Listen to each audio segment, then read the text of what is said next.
Hello and welcome to the next YouTube video on my channel. If you want to get better at chess, then this video is just right for you.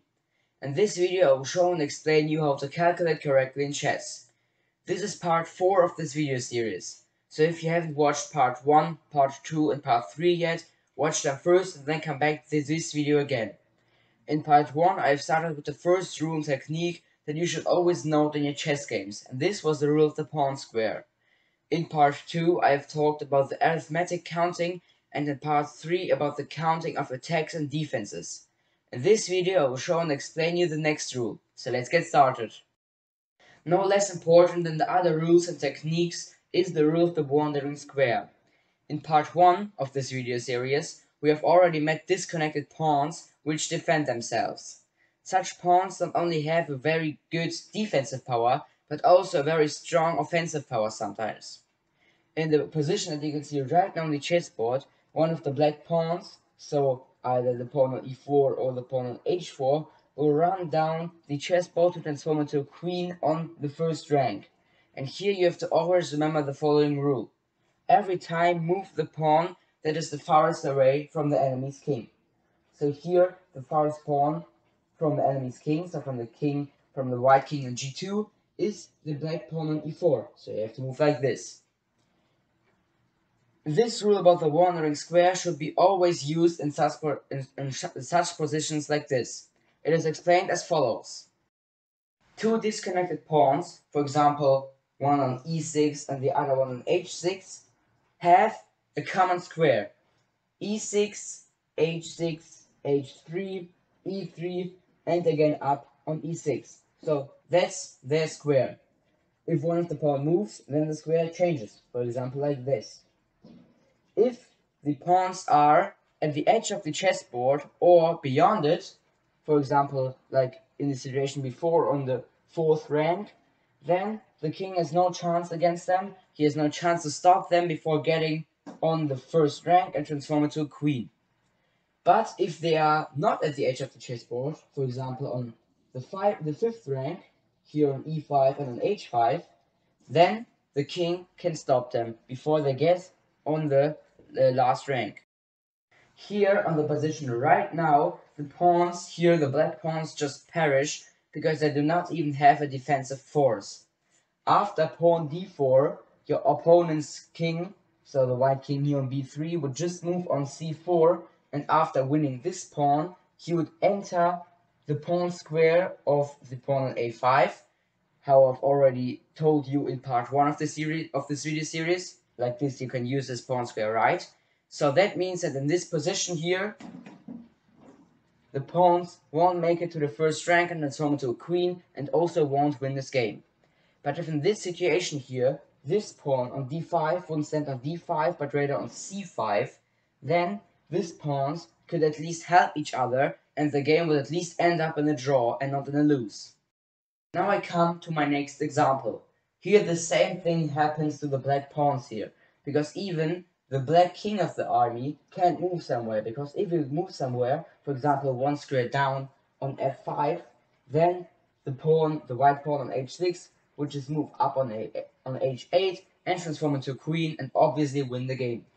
So after the beginning move, king c3, the black army has lost this game, because after the white king has taken out both of his pawns, the black king has to move somewhere, and after he has moved, let's say for example here on e6, this pawn on h6 only needs 2 moves to get here and transform into a queen.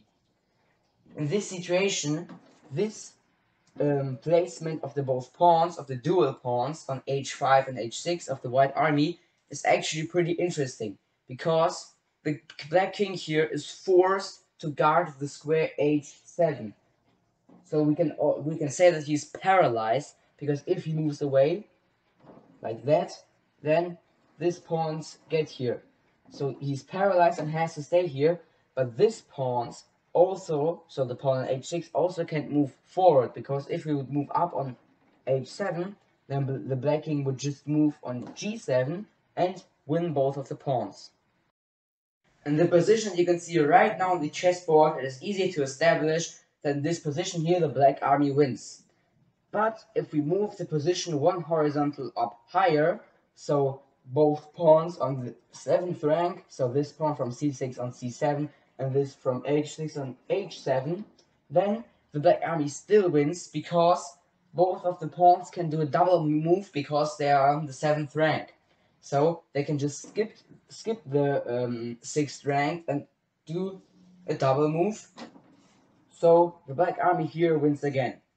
Therefore, it is basically the same thing, but a different picture is obtained in the next position. Here, the distance between the both pawns is smaller and they can't run to the queen on their own. For example, after king f6, the black pawn, the left pawn, can't play on d5 because after king e5, both pawns would die before they get on the first rank. Therefore, after king f6, the left black pawn has to answer with d6. And now the king cannot play on e7 or move on e7 because if he does this, it is impossible to catch up the black h7 pawn before he gets on h1 because he can do the double move here.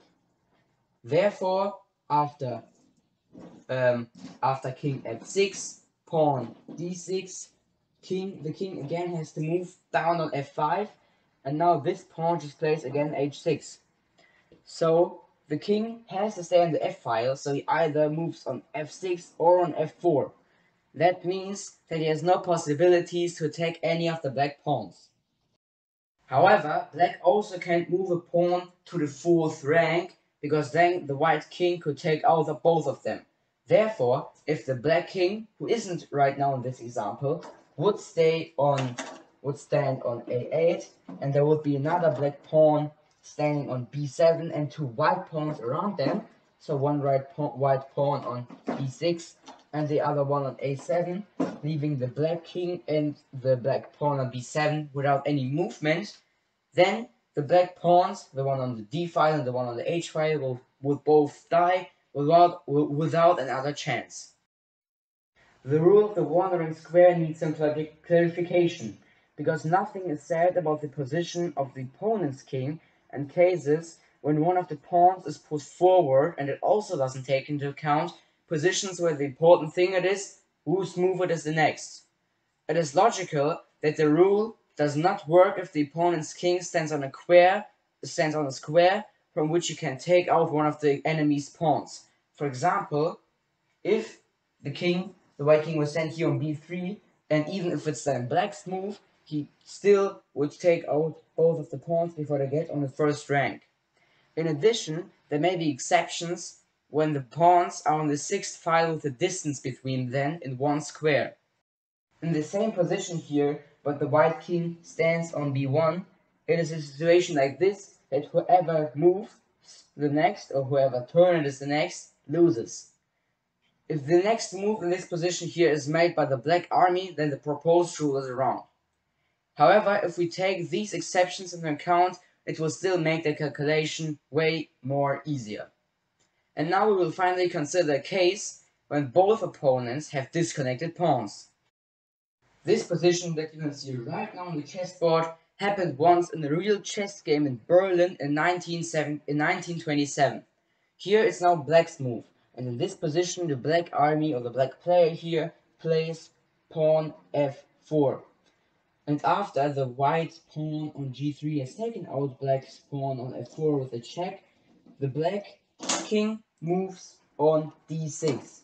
Very interesting, but also very unexpected move, immediately bringing clarity into the position. The black pawns are unstoppable, and any of the advancing white pawns can be stopped at the last moment with the king here with the move on c7. Therefore, the black army wins because they just get a queen. But a bad move in this situation here before would be, so after this moves here, pawn f4, g3 takes f4. A bad move here would be to take out the white pawn on f4 with the king, because the white pawn on b5 gets the queen on b8 with a check. Therefore, the white army will win this game.